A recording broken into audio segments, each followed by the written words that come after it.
William, thank you so much for joining me and also just showcasing what you've been doing in terms of all the hard work sustainability wise at OrbAid. So I'm really excited to learn more about your founder story, how you built this particular application, and what business has been looking like since you've initiated this program.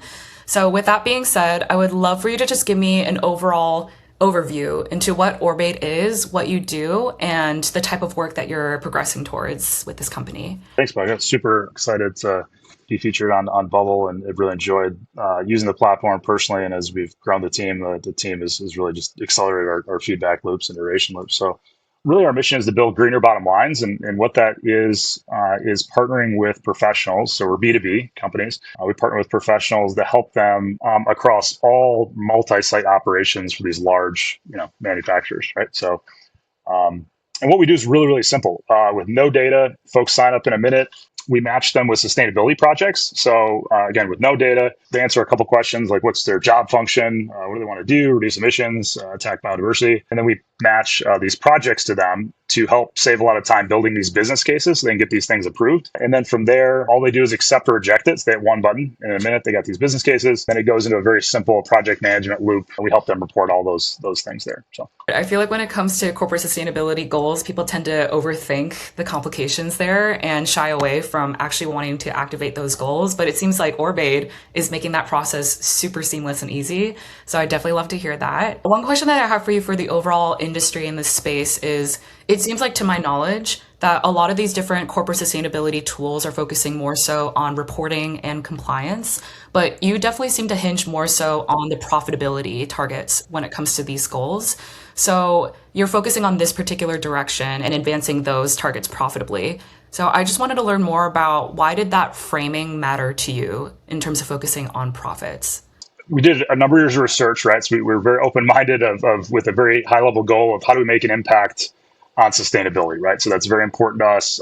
My passion and why I started OrbAid is really at the intersection of business and can business do good for the world, and as it relates to sustainability. I've always worked on sustainability stuff in corporate America, so I've got kind of the industry experience and passion. Really what we found from the research is that when you look at a lot of psychology, and I'll spare you all the details there, but if you're able to motivate individuals, right, get them more engaged in whatever it is, corporate sustainability, finance, accounting, whatever it is, right, if they're more engaged, right, they're more motivated and passionate about that work, guess what? They get better results, right? And that's kind of like a no-duh thing. But if you're able to do that from a systematic way, right, which we do with our app, we can really move the needle on time savings and also get people to do things that they might not have had the energy to do or the time to do. And that's awesome for a company's bottom line. So that's kind of bottom up, individual level. And to give you an example, what we'll do is if you're in manufacturing, right? So if you're Monica in manufacturing and you're working in Ohio at a tire plant, that's your scope of influence, right? You care about producing a quality tire. You care about how many you're going to produce an hour, right? If you're overseeing a team, we're able to pair projects to you that influences your success at work. And when we do that, you get promoted, you're more successful, you want to do more of those things, right? So that's the kind of bottom up. From a top down standpoint, the one thing we've seen time and time again is the most profitable companies happen to be also the most sustainable. Because if you look at things like carbon and water, those are all inputs. And if you use less inputs in a company, right, that makes things, you make more money. As the sun rises, we were confident that based on data and just kind of historical research that if we're able to save companies money, they'll buy into that as well. So kind of top down, bottom up look at that. No, totally. It seems like you have thought through very comprehensively in terms of what matters to businesses, but also individuals and their psyches and how they're best motivated. So it seems like obviously OrbAid is thinking through all these different elements, which is awesome to see.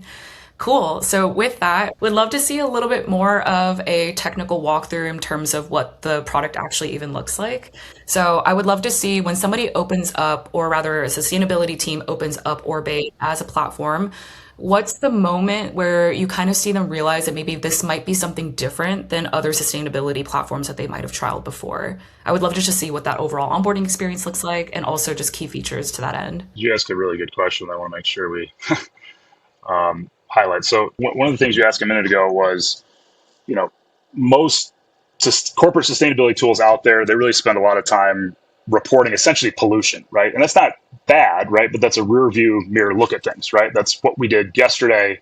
It's not a lot of action of what can we do about it. And so when folks log into our tool, literally in the first minute, they realize, wow, you guys are focusing on stuff to do about that, not just rearview mirror reporting, right? And that's kind of the big difference folks see right away. So what I'll do is just create an account here.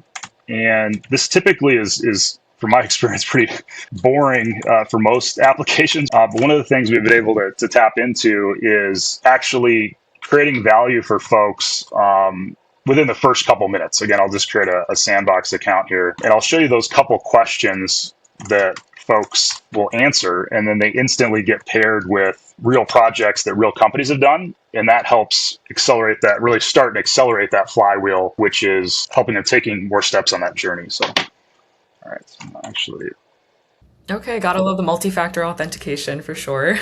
the right code there. It's a good test of the system. Being enterprise, we have to do that, right? So to have all the bells and whistles. But this is everything from some of the world's largest companies out there, like Berkshire Hathaway, like Toyota, have followed this exact process, right?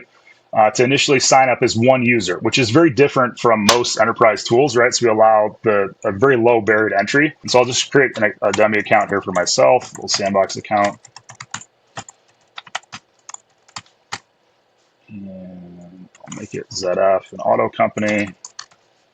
So I'm entering data they already know, right? So what's my company? What's my title? And then there's really 5 questions we ask people, and it's very much color inside the lines. If you are brand new out of college, nothing, no experience about corporate sustainability, you can literally start getting projects that are tailored to what your job is, right? So give you an example here, an automotive supplier. Automotive is a huge vertical for us. We just click this. This asks us, hey, what industry you're in?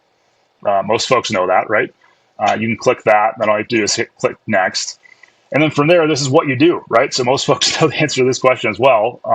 And what's really been interesting is this concept of folks wearing multiple hats, right? So what we hear time and time again is, yes, you might work at an automotive manufacturer, like a supplier that makes tires, but and your job is sustainability, but you also do some project management, right? And you might also do some materials engineering. So you wear multiple hats, right? So you can daisy chain things together that way. And then just a couple more goals. What do you want to do, right? So a real common theme in many of our verticals, whether it's construction management, aerospace, ag equipment, is lowering emissions. So that's pretty common. But what we've noticed with our research is many of these large multinationals like Berkshire Hathaway or like ZF, they've got 50 plus targets. So it's an overwhelming number of targets, right? And so they can select multiple things like reducing water, reducing energy, all of which will save them money. Hit next, and then you can assign targets if you want. I'll just put 1 here for a example. Again, you don't have to enter these in, but we'll just put some arbitrary dates here for the end of the year. And we'll hit next. And then this last question here is who do you want to benchmark? So one way to look at this is, who do you admire? What's a company out there that could be even outside of your industry that you want to replicate some of their successes? Or put another way, what's a potential competitor that you want to understand what they're doing so that you can get better at making money and being more sustainable? So let's pick a couple companies here, those 2, and then that's it. So onboarding is fully completed.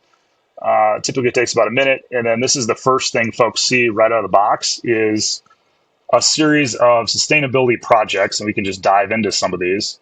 Go to this ideas tab, this first step in the workflow. These are real projects that real companies in the industry profile that we just created, the companies have had success with. So this is a company, it's a tier 1 auto supplier, Nemic. Nemark, this is the exact project that they executed. This is around $6,000 in cost savings, 55,000 kilowatt hours of energy savings, and 22 metric tons of emission savings, which is huge, right? So if they like this project or want to replicate something like this, all they have to do is hit one more button, and it moves it into this second stage in this very simple workflow we built. And then from here, they can assign a real human to work on it, right? At a real site. And what's really neat with this latest generation is we allow project management at the site level. So I mentioned that example earlier of that factory in Ohio, right? Well, if I'm based in Ann Arbor, Michigan at a different site, this is like a complex math equation, right? It's tough to manage all these things at multiple sites and then roll all this stuff up like we do in this single company dashboard, right? So we can do that now. And then from here, all folks have to do if they want to implement this is literally just hit one more button, and it moves it to the last stage in the workflow, which is actually executing this day-to-day project. And then from here, within Bubble, we built some another series of AI loops here that generates every single task next step that a professional has to do to complete this project, right? So this will crank through all of this data and then recommend every single task that they have to do in order to advance this project. Oh wow, that's incredible. I feel like just in terms of the thoughtfulness for project coordination, project management, that you're making this process so unbelievably simple, honestly. And there's no room for overthinking or abstracting when it comes to this overall completion. So I feel like that just makes a whole lot of sense for a lot of folks. Yeah, I appreciate that. Another thing that, like, I don't know, well, time to dive into, but we actually were a mobile-led strategy, right? And so we used Bubble's mobile wrapper initially, and then we're now heavily into the mobile native architecture that you have. A lot of enterprise tools, at least from my experience, folks will say, "Oh, there's a mobile version of it, but no one uses it," right? It's not. You can actually do day-to-day work. This tool is very impressive and gets used heavily from a mobile standpoint in factories where folks are actually doing this work, and that's one of the most impactful things that we're doing. Is this is very approachable. You don't have to have years of experience or training on this enterprise tool, which is like the exact opposite of what most B2B tools are, right? So we're getting a lot of engagement that way. Yeah, absolutely. Love to see it. I feel like as the organization and your company and your business are evolving, so too are the technical needs from your customers and the audience that you're trying to target. So that makes a lot of sense to me. I know you mentioned that just given the overall progress that you've made with OrbAid and the relationship that you've had with Bubble as a product, I actually want to learn a little bit more about what that journey has looked like for you. So I don't know if you've personally built out most of the product yourself or also consulted different Bubble agencies and developers, but wanted to learn more about, given the fact that, you've grown your enterprise customer base across 10 plus countries and far and wide, what is your relationship to building on Bubble looked like over the past couple of years? Yeah, and I think I appreciate that. And I think it's always a journey. Anytime you're building anything, no matter if we're talking building a bubble, funding a company, whatever it is, right? That's a journey. My style tends to be, very hands-on, and especially early on, we had the research complete and the business thesis, and we're fortunate we had industry connections. We talked to folks that whose opinion we think really mattered and had an industry perspective, and they said, yes, I think you're onto something here. So that's when we decided to build an MVP prototype. I built the initial prototype myself over a couple weekends. It really wasn't a huge lift. There was a little bit of a learning curve. This is like years back, right? So the product's far advanced since then, right? But very doable for a non-technical founder, right? So was very helpful. When we got kind of product market fit with the MVP and decided to go to a beta, now we're on the ninth generation of the product. We did engage a Bubble partner through actually the Bubble portal. So that's how we found the partner too. So that was extremely helpful. And that's really for speed, right? So that, I'm the adage of, hey, like we all have different talents, right?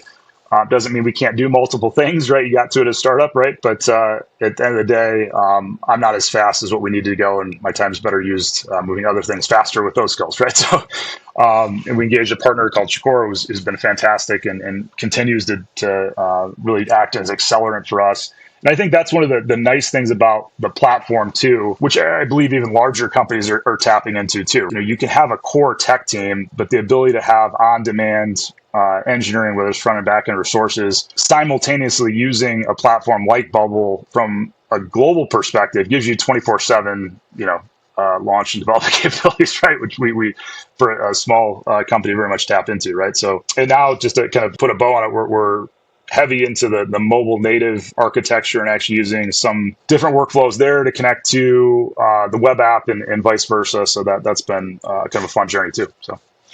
Yeah, no, absolutely. I feel like obviously when it comes to outsourcing help and collaborating with other partners, the fact that you're able to have more freedom and bandwidth to actually focus on the things that you think are mattering most to OrbAid as an organization is excellent to hear. So I love to see that. And also just the progress that you've made in terms of the actual build yourself. You have hands-on experience using Bubble as a product and understanding the technicality, the back end wise when it comes to OrbAid as a product and a platform. So that is great to see, especially as a founder yourself. Yeah, just as a quick plug too, we very much lean into that because I spend most of my time talking to people and raising funds and kind of on the more on the product development side, less on the engineering side. I will shamelessly get into the Bubble database and do a couple updates and flip my laptop around at a sales meeting and people's mind are blown that you can do something that fast, right? So I mean, it just shortens like feedback loops like exponentially, right? And when you can do that, kind of the old adage, you can talk, for hours and hours, but if you can demonstrate something in 30 seconds, that's a huge trust builder, right? So we very much lean into that, and I think it's been serving us well. So That is amazing to hear. So thanks for sharing that feedback with us as well, just in terms of the efficiency and what you can do in a short amount of time with Bubble. So one final question that I have for you is regarding your overall target audience. I know you mentioned that just given how customizable the experience is as a user with OrbAid, that practically anybody in an organization can have tailored recommendations and projects for how they can make their overall company more sustainable and hit those targets. But I'm really curious to learn more about if you have a very particular sustainability leader in mind that you're building for. If you try to close your eyes for a second and imagine what their overall experience is like and overall their approach to OrbAid as a product, who are they and what does their day maybe look like before they use a product like yours?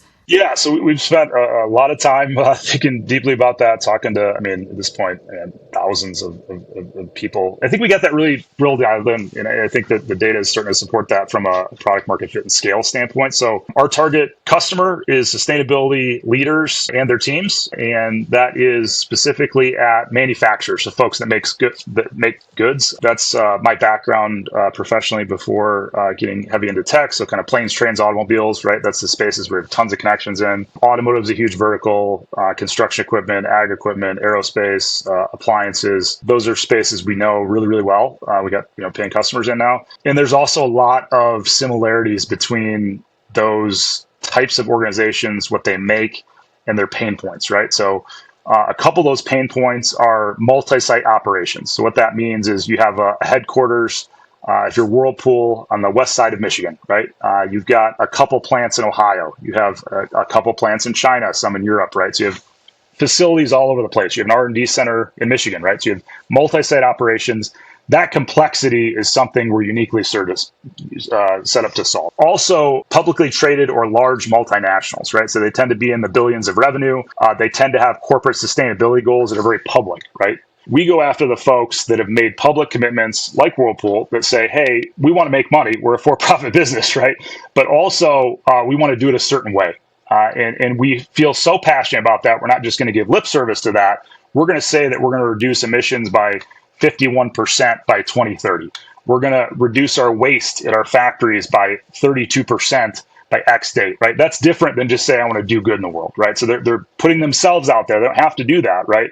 And saying, hey, I'm going to do this and be profitable. That intersection of what we do and what they're aspiring to do, which is very difficult, is like hand in glove. Those are the things we really look for. And the other thing with those multiple targets is they have, again, multiple targets. So that's something that we really think are well positioned to attack. So yeah. That's incredible. Actually, on that note, can you share a piece of feedback that you had with one of your customers who actually set out to complete a lofty goal and achieved it using OrbAid?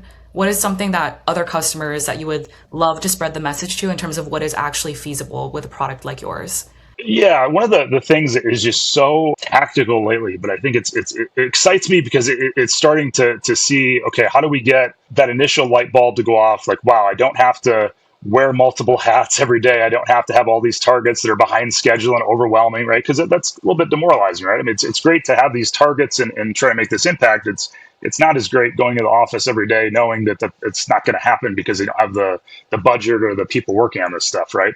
And so we're focusing a lot actually in the Bubble native app right now is essentially leveraging AI agents in Claw and in simple terms, basically micro workflows, right? So super tactical workflows. It might be one or two tasks, but they're daily tasks and they're often repetitive, right? To give an example, many sustainability leaders periodically post their company's sustainability report and other things that they're doing that are successes out there. That's actually part of their job, right?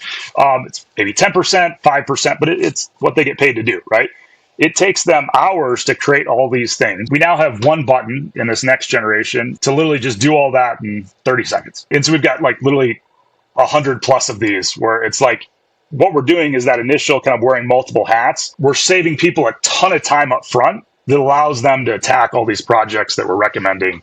And so that's what really excites us, kind of this latest native version, and then what we're doing with the Gen 9. So Amazing. Yeah, I feel like OrbAid is doing so much good in the world in terms of actually saving people's productivity, efficiency, but also just making the planet greener, one company, one goal at a time. So, how can anybody not get behind that overall aspiration? That's amazing to hear. Okay, wonderful. Well, William, it was so lovely to speak with you and learning more about OrbAid, how it's come to be as a business over the past couple of years, and the success that you've had with all your enterprise customers. And I just wish OrbAid and your team all the success in the world as you move forward with the product. Oh, thanks, Monica. We're happy to be bubble customer and looking for big things together in the future. So thanks a lot.